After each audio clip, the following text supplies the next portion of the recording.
Vamos lá então, Atos capítulo 9. Eu quero ler a partir do verso 1. Atos capítulo 9. Eu vou ler do verso 1 até o verso 6. E eu vou tentar fazer isso junto com você em voz alta. Vamos lá, essa primeira leitura? 6 versículos, do 1 ao 6. Vamos lá, igreja? E Saulo, respirando ainda ameaças e mortes contra os discípulos do Senhor, dirigiu-se ao sumo sacerdote e pediu-lhe cartas para Damasco, para as sinagogas, a fim de que, se encontrasse alguns daquela seita, quer homens, quer mulheres, os conduzisse presos a Jerusalém. E indo no caminho, aconteceu que, chegando perto de Damasco, subitamente o cercou um resplendor de luz do céu.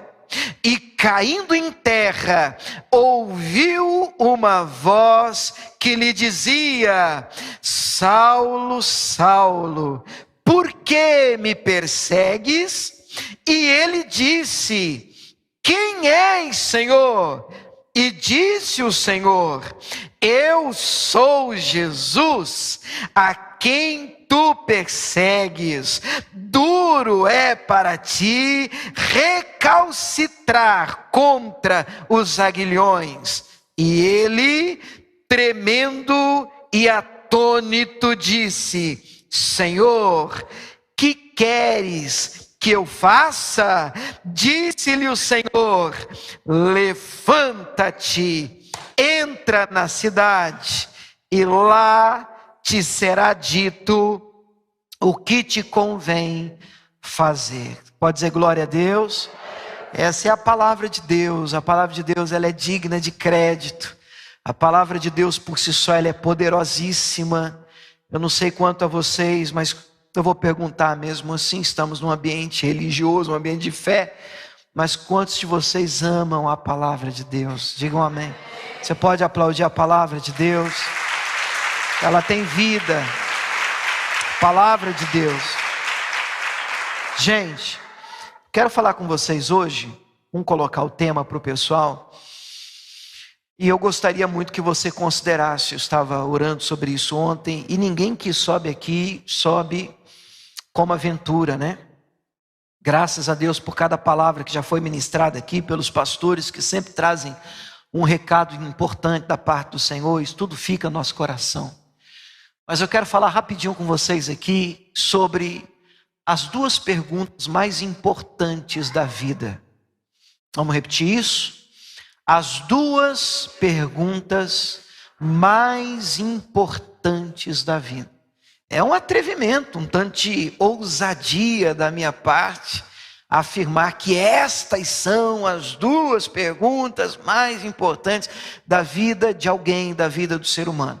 Mas eu ouso afirmar isso, eu me atrevo a afirmar isso, que se você conseguir responder de bate-pronto essas 2 perguntas, você está muito bem. Não é que você está bem, você está muito bem. Mas eu também me atrevo e ouso dizer que é bem possível que muitos não consigam responder de pronto essas 2 perguntas. E quais são essas perguntas? Eu vou de novo para o texto, esse que a gente leu, e eu vou pedir para você sublinhar essas 2 perguntas, fica mais fácil, fica bem didático, e quando você lê o texto, isso vai pular para os seus olhos. Nós estamos diante do encontro de Saulo com Cristo. Nós sabemos que este Saulo é aquele que vai se tornar o grande apóstolo Paulo. E a princípio, quando eu ouvia falar de Saulo na igreja, nesse ambiente mesmo de fé, eu sempre via em Saulo um cara muito encapetado, endemoniado, perturbado, um cara que realmente quer matar crente. E realmente isso tem verdade em todas essas afirmações. Mas é importante você entender a motivação por detrás das ações de Saulo. Até então, Saulo era um fariseu fanático. Por si só, o fariseu ele era muito cuidadoso com a lei, com o cumprimento da palavra.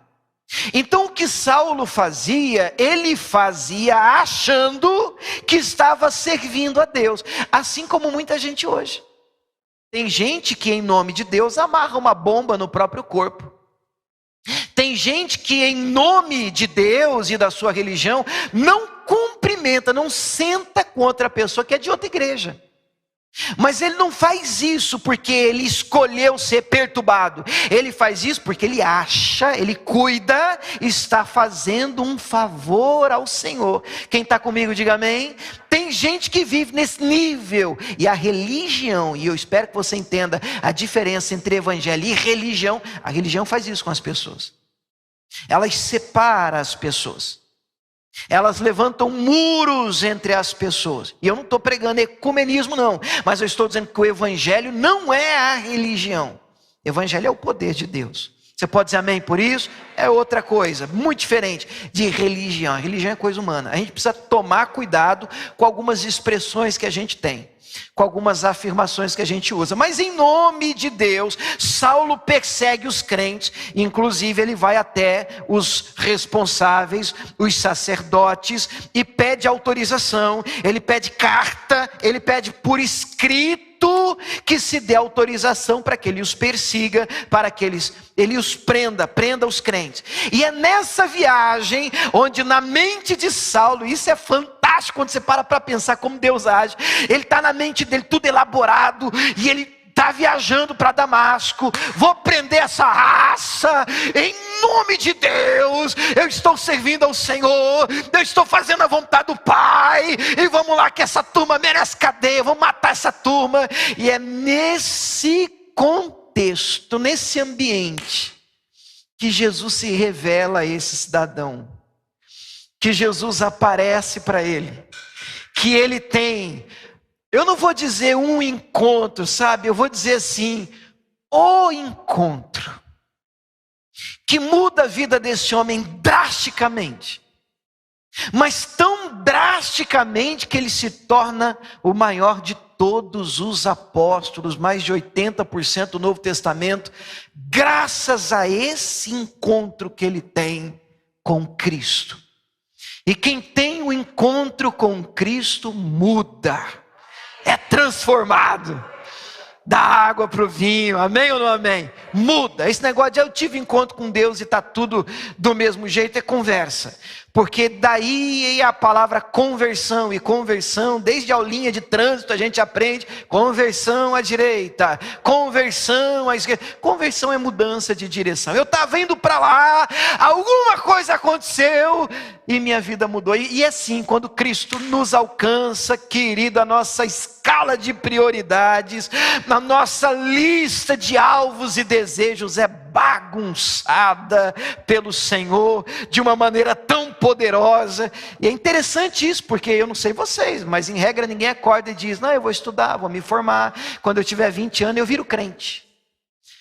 Não estava nos nossos planos, mas graças ao Senhor Ele nos encontrou, graças a Deus Ele nos achou e nos fez ovelhas do seu pasto, e nós somos muito gratos por esse encontro. E é nesse encontro que duas perguntas são liberadas. É nesse contexto. E a primeira está aqui. Vamos ler comigo, por favor, no versículo de número 5. O versículo de número 5, o 4 diz que caindo em terra, ele ouve uma voz, é muito famosa esse texto, e a voz, que a gente já sabe ser do próprio Cristo, a voz dizia, Saulo, Saulo, por que me persegues? E aí vem o verso de número 5. Vamos ler de novo 5 agora em voz alta? E ele disse, sublinhe por favor, essa é a primeira pergunta que Saulo faz. Quem és, Senhor? Quem é, Senhor? Ele ainda não tinha uma ideia, talvez desconfiasse. Ele está perseguindo crente, daqui a pouco ele pá no chão, uma luz, fica cego, e ele diz, o que está acontecendo? Ele ouviu a voz. William, o que é isso? Isso é apavorante. Saulo, Saulo, por que você me persegue? Não, eu estou perseguindo os crentes, estou servindo Deus, eu estou fazendo a obra. Saulo, por que você me persegue, Saulo? Chega, Saulo. E ele, sem saber o que está acontecendo, eu penso, é essa a primeira grande e importante pergunta que a gente tem que fazer: quem é o Senhor? Quem é o Senhor? E por que essa pergunta ela é importante? Porque para muitas pessoas, mesmo dentro da igreja, eles não têm uma noção muito clara de quem é Jesus Cristo. Algumas pessoas veem em Jesus um cara bacana, que marcou o tempo dele. Eu já ouvi de pessoas até dentro da igreja: Jesus, um grande profeta que passou por essa terra. Algumas religiões veem Jesus assim, como um profeta que também passou por essa terra. Alguns veem Jesus um cara que marcou a história, afinal de contas, até o calendário ficou assim dividido: antes de Cristo, depois de Cristo. Mas você está dentro de uma igreja evangélica, cristã. Quem é Jesus para você? Quem é o Senhor? Uma vez Jesus, o próprio Cristo, você vai deixar marcado em Atos 9, porque tem a segunda pergunta, né? Mas o próprio Jesus, em Mateus 16, vamos dar uma corrida lá? Mateus 16, o versículo 13, o próprio Jesus se perguntou, entre aspas, né, se preocupou em fazer essa pergunta para os discípulos que o seguiam. E no versículo 13, Mateus 16, 13, diz assim: chegando Jesus às partes de Cesareia de Filipe, interrogou os seus discípulos, dizendo: quem é que dizem os homens ser o Filho do Homem? Como é que está a pesquisa aí fora? Como é que está aí a conversa aí fora? O que eles estão falando acerca do Filho do Homem? Quem é que eles dizem ser o Filho do Homem? Aí começou. Eles disseram: uns, João Batista; outros, Elias; outros, Jeremias, ou um dos profetas. Isso é o que estão falando lá fora. Aí vem Jesus e deixa a pergunta ainda mais direta, pessoal. E ele vira no verso 15 e diz: e vós, e para vocês? Porque cá entre nós, não dá para controlar o que se diz lá fora, mas e você que segue ele? E você que levanta cedo, domingo, gente, a cama dizendo fica. E você: não, eu vou na igreja. Para quê? Por quê? Quem é Jesus para você? Algumas pessoas usam a igreja para um alívio de consciência. E quando termina o culto, o que foi? Já fui, bati o cartão. Tá legal lá com o cara lá em cima. Quem é Jesus para você? Você que segue o Senhor, é um discípulo. E para vós, e vocês? Quem dizeis que eu sou? Simão Pedro, raríssima felicidade, antes de ser cheio do Espírito Santo, respondendo disse: na mosca, tu és o Cristo, o Filho do Deus vivo. Diga glória a Deus, irmãos. Quem é Jesus? O Cristo, o Filho do Deus vivo. Ele não é só um profeta, um cara legal que marcou o tempo dele, um homem que mudou a história, alguém que influenciou sua geração. Gente, Jesus é Deus, o Filho do Pai. A segunda pessoa da Trindade, Pai, Filho e Espírito Santo. Ele é o próprio Deus. O Cristo, Filho do Deus vivo. E aí Jesus responde para Pedro: bem-aventurado és tu, Simão Barjonas. Olha isso aqui, ó. Porque não foi carne nem sangue que te revelou, mas meu Pai que está no céu. Para um pouco, porque isso é importante, essa informação. Você só vai entender e conhecer Jesus se o Pai te revelar isso. Você pode ler muitos livros sobre Jesus e você vai entender a história de Jesus, por onde ele passou, onde ele nasceu, as coisas que aconteceram historicamente na sua vida, mas você saber muito sobre ele não te torna conhecido dele. Vamos melhorar isso aqui. Imagine que eu chegue na frente da Casa Branca, Estados Unidos, Washington, e eu consiga bater a campainha. É óbvio, com uma hora dessa eu já estou preso. Mas eu consegui tocar a campainha, Casa Branca, Washington. E quem atende?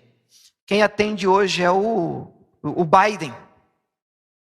E ele, hi, how are you? William, I'm here to talk to you, my president. Eu estou aqui para falar com você, meu presidente. William who? Quem? William. Your friend, seu amigo. Não sei quem é o William, não faço ideia, have no idea. Quem é você, cara? Não, mas eu sei tudo sobre você, presidente. Eu li sua biografia, eu tenho os seus livros mais famosos, eu tenho a história da sua vida, eu sei onde você estudou, onde você nasceu, onde você cresceu, o que é que você fez da sua vida. Eu sei tudo sobre você. Cara, você pode saber tudo sobre mim, mas eu não te conheço. Você entende que historicamente você pode saber muito sobre Jesus? Você pode saber inclusive historicamente sobre onde ele passou e não ser conhecido dele? O que é pior, alguns podem até servi-lo. Jesus não disse, em meu nome. Muitos dirão, não, mas em teu nome eu fiz, eu expulsei demônios, eu fiz e aconteci. E Jesus, nunca vos conheci. Gente, isso é tão sério que se você abrir lá em 1 Samuel 3, vamos correr rapidinho lá. E essa é a primeira pergunta. Qual que é a primeira pergunta? Quem é o Senhor? Quem é, Senhor? Quem és? Quem és? Quem é Ele que domingo trata com a gente? Quem é Ele que quando a gente abre a Bíblia, Ele alcança o nosso coração? 1 Samuel 3, o verso 1 diz assim, capítulo 3, verso 1. Diz assim, o jovem Samuel servia ao Senhor perante Eli. Eli era o nome do pastor, do sacerdote da época. Grife essa frase. Samuel servia ao Senhor. De novo. Samuel servia ao Senhor. A gente está lendo o versículo 1. Pula para o versículo 7. Mesmo capítulo 3. Olha o 7. Porém, Samuel ainda não conhecia o Senhor. Número 1, verso 1, servia ao Senhor. No 7, não conhecia o Senhor. Mas como é que você serve alguém que você não conhece? Olhe para mim. Está cheio de gente servindo sem conhecer. Vocês estão comigo?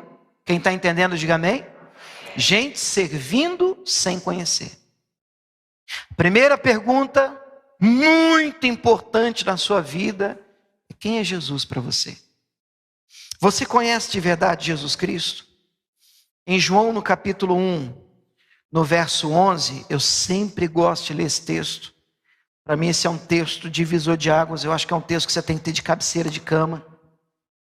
Agora é o evangelho, não é a carta. Mateus, Marcos, Lucas, João. João capítulo 1, verso 11 diz assim, veio para o que era seu, e os seus não o receberam. Está falando de Jesus. Mas a todos quantos o receberam, eu e você, amém ou não amém? Deu-lhes o poder de serem feitos filhos de Deus. Aleluia! Os que creem no seu nome, os quais não nasceram do sangue e nem da vontade da carne, mas nem da vontade do varão, da vontade do homem, mas da vontade de Deus. Esse texto está dizendo que aquele que recebe Jesus, crê nele como filho de Deus, confessa ele como Senhor. Espera aí, esse texto está dizendo que quando eu recebo ele, eu recebo a Cristo, entendendo obviamente que ele é o Filho do Senhor, que ele é o Cristo, o Filho do Deus vivo. A todos que creem nessa verdade, deu-lhes o poder de serem feitos filhos de Deus. Você precisa crer nessa verdade. Você precisa conhecer a Cristo como o Filho do Deus vivo. Aquele que pode salvar. Aquele que pode mudar a sua história. Aquele que pode escrever um futuro diferente para você. Eu não estou falando só de uma melhora de vida momentânea aqui, eu estou falando de uma eternidade com o Senhor. Ele pode te salvar. Você pode dizer amém por isso? Porque isso é importante. Lucas 13, deixa eu abrir esse texto rapidinho, mesmo sendo um texto assim que de vez em quando eu uso, porque, sei lá, acho que tem algumas histórias, alguns textos que a gente acaba tendo uma afinidade maior, né? Esse é um texto que eu amo, essa historinha curtinha. Lucas 13, versículo 10, ela me mostra, de tantas lições eu aprendo aqui, mas ela me mostra o perigo de tudo que você conhecer é religião. Tudo que você conhece é a denominação, é uma placa, é um lugar para congregar. Isso não significa necessariamente que você conhece Cristo. Gosto de uma afirmação que a Joyce Meyer faz, uma pregadora americana. Ela diz, olha, você pode morar e viver dentro de uma garagem, isso não vai fazer de você um carro. Você entende o que ela quer dizer com isso? Ela quer dizer que estar na igreja não faz de alguém uma pessoa de verdade cristã.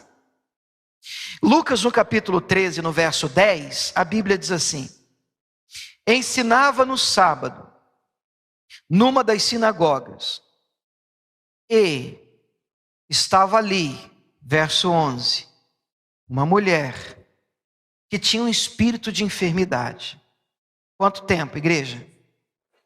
18 anos, bastante, 18 anos. E andava curvada e não podia de modo algum endireitar-se. Vamos parar um pouquinho aqui que tem bastante informação boa para a gente aqui. O texto está falando de uma mulher que há 18 anos, tudo que ela conhece é a sinagoga. Obviamente, guardadas as proporções, não é a mesma coisa, mas guardadas as proporções, seria a igreja da época. Então essa mulher, ela vai à sinagoga, e ela vai como? Ela vai enferma, ela vai curvada. E aqui era realmente curvada fisicamente. Mas eu peço licença para você para trazer isso para o lado espiritual, para o lado figurado. Então eu gostaria que você entendesse, não fazendo alusão a um problema físico, a um defeito físico, mas a vida torta. Então, estamos falando de alguém que entrava torta e saía torta. E por que é importante a gente entender isso? Porque sinagoga por si só nunca endireitou ninguém. Nunca. A igreja por si só não endireita as pessoas. O contato com a religião, agora eu sou evangélico, não faz de uma pessoa direita. O que endireita a nossa vida é o encontro com Jesus Cristo de Nazaré. Você pode dizer amém por isso? Então nós estamos diante de alguém que há 18 anos, diz o texto, ela vai na sinagoga, ela entra curvada, ela sai curvada. Aí no versículo 11 diz que ela andava assim por conta da presença de um espírito de enfermidade. E termina o versículo 11 dizendo que ela não podia se endireitar. Não é que ela não queria, porque em regra ninguém anda torto porque quer, irmão. Ninguém acorda cedo, em regra, e diz: estou querendo entortar a minha vida hoje. Queria tomar uma decisão assim, sabe? Está muito bom, eu quero enrolar a minha vida. Ninguém faz isso, em regra. Às vezes algumas coisas saem do controle, algumas áreas da nossa vida acabam entortando, mas a gente toma as decisões na hora pensando, está tomando as melhores decisões para aquele momento. Mas nem sempre as coisas acontecem do jeito que a gente gostaria que acontecesse quando você olha. E eu queria falar com você que está tentando endireitar uma área da sua vida sem sucesso. E está na sinagoga. Interessante que a sinagoga de hoje, ela faz muitas promessas. Não, você pode vir que a sua vida vai ficar bacana. Mas se tudo que você conhecer for só a sinagoga, for só a religião, for só um sistema, a igreja, a frustração virá. Eu não sei se você me acompanha, quem está comigo diga amém. Porque quando você só conhece a sinagoga e tem com você a promessa de que a sinagoga tem o poder de mudar e desentortar áreas da sua vida, você vai começar com aquela empolgação, muitas vezes até fruto de uma mensagem coach. Vai que você consegue, e você consegue. Mas Jesus disse em João 15, sem mim, você conhece o versículo, né? Sem mim nada podeis fazer. Mas você está sem mim na sinagoga. Não, eu vou endireitar a minha vida. É como se você dissesse para Deus assim: Senhor, por mim Jesus não precisava nem ter morrido, sabe? Porque eu dou conta de pôr minha vida em ordem. E querido, alguém tem que te falar a verdade, você não dá conta. Não há o que você possa fazer para endireitar a sua vida sozinho. Não dá. Sem Cristo, impossível. Por isso a pergunta é importante: quem é Jesus para você? Se você não tiver a claridade de que é Ele que pode endireitar a sua vida, e pode colocar as coisas finalmente no lugar, e pode trazer para você um senso de pertencimento e fazer de você filho de Deus, se isso não ficar claro para você, tudo que você vai conhecer é um ambiente religioso. E por que isso é frustrante? Porque você vai tentar se endireitar, e aí não é praga, é só Bíblia, você não vai conseguir. E o que vai acontecer no meio da igreja? Muita gente tentando, e aí o que acontece? Quando Deus não fecha a porta, a Bíblia diz que quando Ele fecha, ninguém abre. Quando o Filho liberta, verdadeiramente sereis livres. Amém ou não amém? Quem está comigo? Tá, mas se o Filho não tiver operado essa obra, se você não estiver trabalhando, cooperando com a obra do Filho, Jesus Cristo estiver agindo, você vai estar tentando fazer sozinho. Ó a frustração, você pode até conseguir durante um tempo. Aí você está lutando contra um vício, um exemplo, e você está lá fechando a porta. Não vou fazer mais. E aí você não pode, sabe, passar na frente, sentir um cheirinho diferente, e você, mas não posso, sou crente. E aí você acha que está livre, porque não faz, mas morre de vontade de fazer. Vocês estão comigo? O convite que eu estou te fazendo é o seguinte: vai chegar uma hora que sozinho você não vai aguentar e vai ceder. Aí vai vir, eu sei do que eu estou te falando, que eu vivi isso já. Aí vem a frustração. Eu não nasci para ser crente, eu vou na igreja fazer o quê? Eu não olho nada. Olha a frase, a última do verso de número 11. Não podia, de modo algum, endireitar-se. Estamos diante de alguém que já devia ter tentado. Vai. Agora vai. Não foi. É assim que muita gente vive. Mas um dia ela entrou na sinagoga e tinha alguém diferente lá. Quem estava lá? Esse pode endireitar você. Um dia essa mulher entrou na sinagoga. Quem é aí?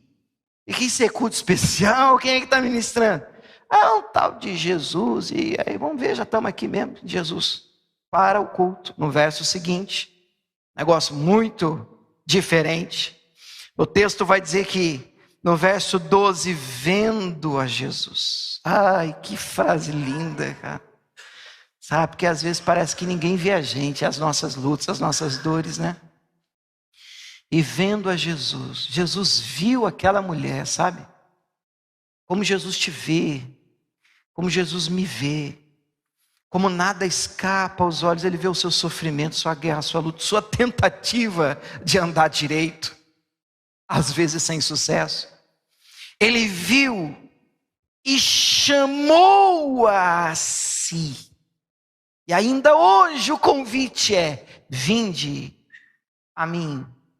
Você que anda direitinho, que bonitinho, não é assim? Não, cansados, oprimidos, sobrecarregados, está enrolado, está difícil, está pesado, está ruim. Vem que eu te ajudo, querido. Evangelho é isso. Mas o que a religião faz? Credo, você está toda torta aí. Misericórdia. Isso aqui não é lugar de gente torta, não. Vai se endireitar. Toma vergonha. Na hora que você se endireitar, aí você volta. Eu pergunto, para que Jesus então? Para que Jesus? Se você tem que fazer tudo sozinho. Se você é capaz de dar jeito na sua vida, por que Cristo morreu por você? A verdade é que você não pode dar jeito na sua vida. A verdade é que sem Jesus nós estamos perdidos. É só Ele que pode arrumar essa bagunça. E você precisa entregar sua vida para Ele. Porque Ele está te vendo hoje aqui. Ele vê sua luta para tentar arrumar áreas da sua vida já há anos. Há anos. E Ele te vê na sinagoga e diz: mulher, vem aqui, mulher. Eu te chamo, mulher, vinde a mim. Encontrareis descanso para a vossa alma. E a mulher foi. Eu achei isso interessante porque ela está lá, né? E eu não sei vocês, mas normalmente, 18 anos a gente tem já cadeira cativa na igreja, não é assim? Eu mesmo, irmão, nós estamos 2 meses aqui já. Vai para o 3º mês. Já tem gente que tem. Eu quero saber se veio, eu já sei o canto. Eu não sei você. E é assim, a gente se sente, né, proprietário daquele lugar. Quando alguém senta no nosso lugar, a gente já dá um passado assim, já olha assim. Com que autorização você está sentado no meu lugar? Porque a gente já está habituado. Aquele é meu, é o meu espaço. 18 anos de sinagoga. Jesus diz: é você mesmo, mulher, vem cá. E ela vem direitinha. Não, ela vem curvada. Ela vem curvada. Meu Deus, que encontro lindo, cara. Quem sabe debaixo de crítica, no meio das... Jesus chamou essa mulher toda torta. E Jesus gosta de gente torta. Os médicos, os sãos não precisam de médico. E Jesus chama aquela mulher. E libera uma palavra para ela. Consegue vê-la? Sim, diante do altar. Claro, nós estamos tentando colocar isso nos dias de hoje.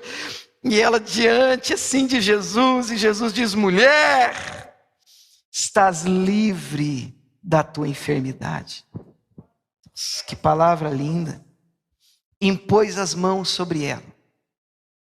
E finalmente, logo se endireitou e glorificava a Deus. É importante esse frisar o se endireitou, porque eu disse a vocês que sozinho, e essa é a palavra, nós não conseguimos nos endireitar. Eu disse sozinho. Mas com Cristo, Filipenses 4,13 diz que eu posso tudo desde que Ele me fortaleça. Tudo o que você precisa é das mãos certas sobre a sua vida. E as mãos de Cristo podem trazer ordem para esse caos. Você precisa de Jesus. Quem está comigo aqui, diga amém.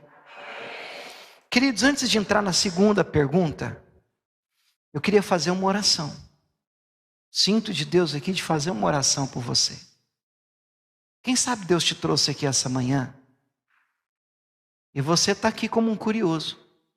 Vamos lá, fizeram um convite para mim, vamos ver como é que é. Mas Jesus está esperando você hoje, marcou um encontro contigo hoje aqui nesse lugar. Ele sabia que você viria e Ele te vê. Ele te vê, lutando para tentar endireitar a sua vida sozinho. Ele te vê. Eu gostaria de orar por você que está aqui e você reconhece que precisa de ajuda extra, divina, que sozinho você não está dando conta. E você gostaria de contar com essas poderosas mãos sobre você. Você gostaria de abraçar Jesus. Quem sabe hoje essa pergunta, ela tem uma resposta mais clara para você. É Jesus para mim? Quem é Jesus para mim? Jesus é o meu Salvador, é o único que pode me endireitar. É o único que vai trazer senso de direção para a minha vida. Quem sabe nessa manhã não é uma manhã de decisão para você. Tem alguém hoje aqui nessa manhã que gostaria de tomar essa decisão, entregar a vida para Jesus?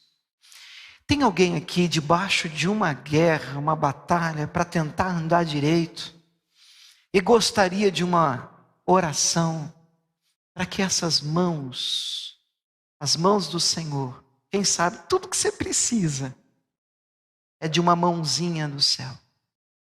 E a sua vida, finalmente, aquilo que estava tão difícil, consegui. Porque sem Ele, nada podeis, mas com Ele, tudo você pode. Você quer essa oração? Tem alguém aqui que gostaria de receber essa oração? Eu gostaria que você ficasse de pé para receber essa oração. Especificamente essa. Eu gostaria que você fechasse os teus olhos. A mesma coisa eu digo para você que quer entregar a sua vida para o Senhor. Quem sabe você está aqui e essa oração não foi feita por você ainda. Quem sabe você está em casa e não recebeu essa oração ainda. Meu Deus, olha para as pessoas que aqui estão hoje. Muitas, meu Pai, de pé na Tua presença, algumas acompanhando em casa. E Deus, no meu coração, meu espírito, eu sinto Te orar por aqueles que estão hoje diante da primeira pergunta mais importante da vida: quem é o Senhor? Quem é o Senhor? O Senhor nos pergunta. Muitos de nós, mesmo dentro de uma sinagoga, meu Pai, tudo que nós conhecemos é um sistema religioso, uma doutrina de homens. Mas quem é o Senhor? Tu és o Cristo, o Filho do Deus vivo, o único que pode endireitar a nossa vida, que pode nos trazer, meu Pai, luz, que pode, meu Deus, tirar das nossas costas um fardo pesado imposto pela religião. Livra-nos, Pai, em nome do Senhor. Olha para aqueles que nesta manhã Te recebem como Senhor e Salvador. E se você é essa pessoa que hoje está entregando a vida para Jesus, eu quero que você também ore comigo dizendo: Senhor Deus, Senhor Jesus, eu entrego a minha vida a Ti. Eu Te recebo como Senhor e Salvador. Escreva, Deus, o meu nome no Teu livro, o livro da vida. Coloca, Senhor, as Tuas mãos sobre mim e me ajude, Senhor, a organizar a minha vida. Você pode colocar as suas mãos assim em cima da sua cabeça e orar novamente comigo dizendo: Senhor Jesus, coloca as Tuas mãos sobre mim, como o Senhor colocou sobre aquela mulher. E finalmente, depois de 18 anos, ela conseguiu endireitar-se. Dá-me essa graça, porque eu sei que sem o Senhor eu não consigo, eu nada posso fazer, mas contigo eu sou mais que vencedor. Diga glória a Deus. Você pode aplaudir esse Deus. Aplauda o Senhor.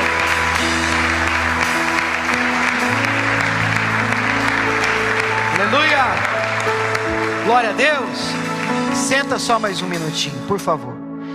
Não é um minutinho, não posso mentir, mas uns 10. Mas não é só uma pergunta. Vamos voltar para Atos 9. Há uma segunda pergunta. Vocês podem até permanecer aqui que a gente já emenda, né? Em Atos, no capítulo 9, uma segunda pergunta foi feita, na altura do versículo 6. Vamos ver? Diz assim, Atos 9, 6. E ele, tremendo, atônito, espantado, surpreso, disse, sublinha agora essa pergunta: Senhor, que queres que eu faça? Interessante o evangelho de hoje, olha aqui para mim. As pessoas que se dizem converter, elas têm um encontro com Jesus e dizem: Senhor, anota aí o que eu quero que o Senhor faça. Senhor, eu quero isso, eu quero que o Senhor faça aquilo, e eu quero que o Senhor faça aquilo outro. Quando, na verdade, a pergunta que nós deveríamos fazer para o Senhor é: Senhor, o que é que o Senhor quer de mim? O que que o Senhor quer da minha vida? Porque você não é surpresa para Deus, que você pode estar aqui dizendo: pastor, não é bem assim, porque eu sou um erro de tabelinha, e escapou, nasci. Aí você acha que Deus no trono, por essa eu não esperava. Ele aguardava você. O Senhor tem planos para a sua vida. Você foi feito debaixo de um propósito. Eu creio nisso de todo o meu coração, a Bíblia diz isso. Eu não acredito que nenhum ser humano exista à toa. E você precisa entender que a sua felicidade, ela só vai ser completa. E eu repito de novo, eu disse completa. Mais uma vez, completa. Eu estou falando 100% feliz.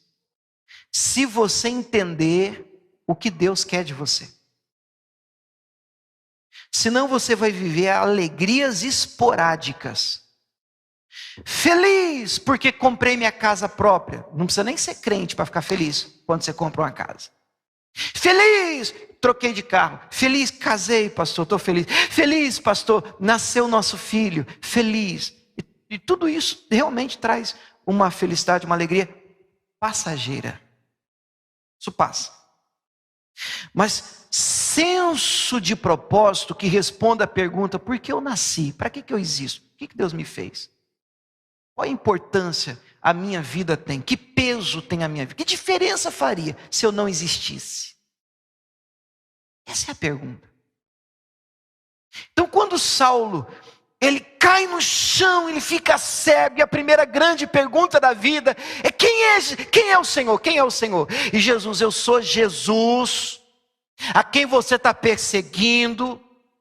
Você precisa me conheceu Jesus, já sabe quem é Jesus, tem uma ideia clara de quem é Cristo. A segunda pergunta, que para mim emenda, anda de mãos dadas com a primeira, é: o que o Senhor quer de mim? O que o Senhor tem para mim? O que o Senhor quer que eu faça? Como é que o Senhor quer que eu viva? Onde é que eu devo gastar minha energia? Fazendo o quê? E se você conseguir responder essas duas perguntas, eu repito o que eu disse no início da mensagem: você está muito bem. Mas acredite, a maioria das pessoas, mesmo dentro da igreja, não tem uma ideia clara das duas perguntas e, consequentemente, das duas respostas. E quando eu me refiro a essa pergunta: o que o Senhor quer que eu faça? Eu estou falando de um senso de propósito. Em Romanos 12, 1 e 2... a Bíblia nos dá pelo menos uma dica, porque isso é abrangente, é muito pessoal, não tem como a gente responder isso na lata. O que Deus quer de você? Não é necessariamente o que Deus quer de mim. Eu posso responder isso de uma maneira abrangente. Deus quer que todo ser humano seja salvo. Ele não quer que ninguém se perca. Ele quer que a gente pregue o Evangelho. Ele diz: esses sinais seguirão os que creem. Então existem coisas que são gerais. É para todo crente, é para toda pessoa que encontrou Jesus. Mas existem chamados específicos e propósitos pessoais. Eu, por exemplo, quando subo, eu abro aqui, eu falo de Jesus, meu Deus, eu me encontro.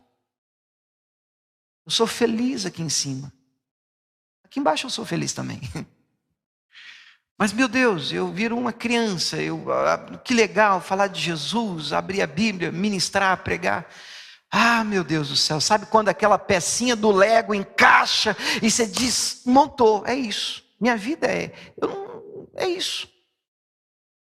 O que te completa? O que você faz que te torna um ser humano realizado, completo, feliz? Você precisa descobrir isso. Você precisa orar isso. Você precisa dobrar o seu joelho, fechar a porta do seu quarto e dizer: Jesus, o que o Senhor quer que eu faça? O Senhor quer que eu faça? Se o Senhor falar, eu vou fazer. Minha vida toda eu passei fazendo o que eu queria fazer. Mas agora eu quero saber o que o Senhor quer que eu faça.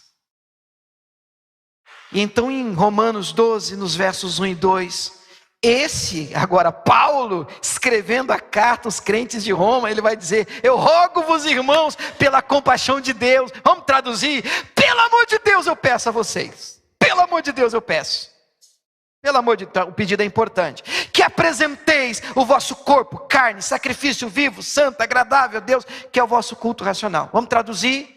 Uma parte de você tem que morrer, uma parte você tem que viver. O que isso quer dizer? Não é suicídio assistido não, pelo amor de Deus. Eu estou dizendo para você: mortos para o pecado, vivos para Cristo. Há algo em nós que precisa ir para o altar. E altar nunca foi, irmãos, lugar de vida de quem quer aparecer. Todo o Antigo Testamento, o altar é lugar de sacrifício. O animal vivo subia e morria. Altar não é lugar para gente que quer aparecer, é lugar para gente que vai morrer. Matar o seu eu, sua vontade, o seu desejo, sua vida no altar. Mas minha vontade morre e a vontade de Deus precisa estar viva em mim. E aí vem o 2: não vos conformeis com esse mundo, mas transformai-vos pela renovação do vosso entendimento, para que experimenteis, vamos comigo? Qual seja a boa, agradável e perfeita vontade de Deus. Então está aqui, você pode orar o verso 2. Deus, eu quero experimentar a tua vontade para a minha vida. Eu não sei ainda o que é que o Senhor quer para mim, eu não sei ainda o que o Senhor quer que eu faça, mas eu sei que a tua vontade para mim é boa, é agradável, é perfeita. Então, meu Deus, eu vou para o altar. Então, meu Deus, eu vou para o sacrifício vivo. Eu vou orar o Pai Nosso que diz: seja feita a tua vontade, assim na terra como nos céus. Eu vou aprender com Jesus no Getsemane que diz: Senhor, se der, passa de mim, mas seja feita a tua vontade. Sabe, querido, nem sempre a sua vontade vai estar em primeiro plano, em primeiro lugar. Vai ter hora que a tua vontade vai se chocar com a do Senhor. E é nesses momentos em que você vai ter que levar a sua para o altar e passar a faca nela. Está comigo? Diminuiu, sim, amém? Você passa a faca na sua vontade, assim: Senhor, é a sua prevalência. Por mim eu faria diferente, mas seja feita a vontade do Senhor. E você começa a descobrir a vontade de Deus para você. Começa a viver essa vontade. Em Atos 13, no versículo 36, eu vou ler na NVI, já estou terminando. Atos 13, 36 diz assim, está no telão: tendo, pois, Davi servido ao propósito de Deus em sua geração, adormeceu. Até aqui está bom. Eu gosto demais dessa frase, porque Davi serviu ao propósito de Deus em sua geração. Me mostra muito claramente que há um propósito de Deus para mim na minha geração. Eu não nasci nessa geração à toa. Eu queria ter nascido na geração. Não é essa. Eu queria ser igual fulano. Não, tem que ser eu mesmo, porque é algo que Deus quer de mim, do jeito que eu sou, do que Ele colocou dentro de mim. Eu preciso usar isso para a glória de Deus. E eu não posso adormecer sem ter cumprido o propósito do Senhor na minha vida. Eu estava conversando com os irmãos, Mateus 5,13, eu termino, Mateus 5,13. Estava conversando com alguns irmãos essa semana, e eu sei que a gente estava falando, não sei se alguém pegou uma caneta para escrever, e a caneta, pensa num negócio que me dá assim, raiva mesmo, é raiva. Não dá nem para santificar esse negócio não, esse negócio é ruim. Se já aconteceu com você, pega uma caneta, na hora que você mais está precisando, na hora que você pega um papel e escrever, ela não escreve. Já passou por isso? Ou só eu? E tem umas bonitas, irmão, umas canetas pesadas, bonitona. Você vê que uma canetona dessa aqui, aí na hora que você vai escrever, não escreve. Irmão, eu quebro na hora. Pode ser bonito, mas na hora, pá, pum, lixo. É Bíblia. Em Mateus 5,13, Jesus diz: vocês são sal. Mas se o sal for em si perder o sabor, o propósito, com que se há de salgar?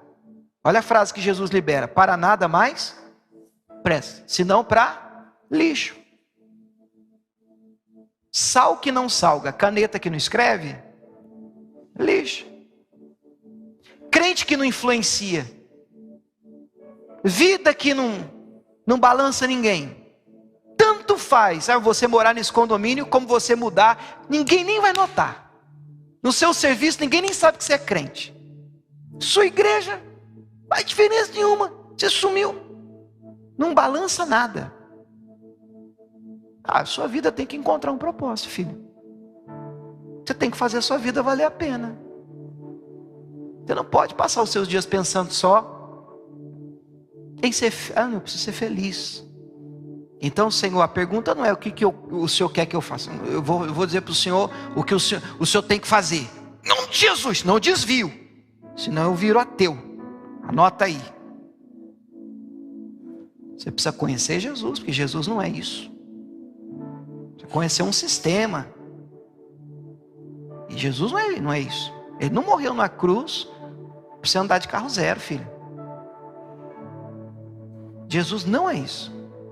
E a segunda pergunta: se ele te encontrou, ele quer alguma coisa de você. Sua vida tem que valer a pena.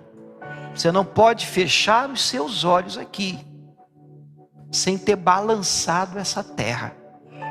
Você tem que balançar essa terra. Você pode aplaudir o Senhor e nós vamos orar.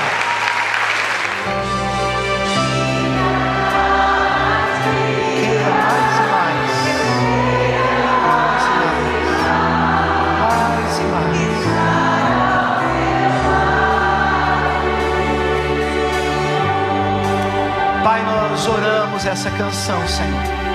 Cumpre em nós o teu querer, Senhor. Que haja espaço na nossa vida, na nossa agenda tão corrida, apertada, para o teu querer. A gente quer tanta coisa, Pai. A gente sonha tanta coisa, a gente tem tanto alvo, tantas metas, tantos planos. E o que o Senhor quer? Ajude-nos, Deus, a orar isso.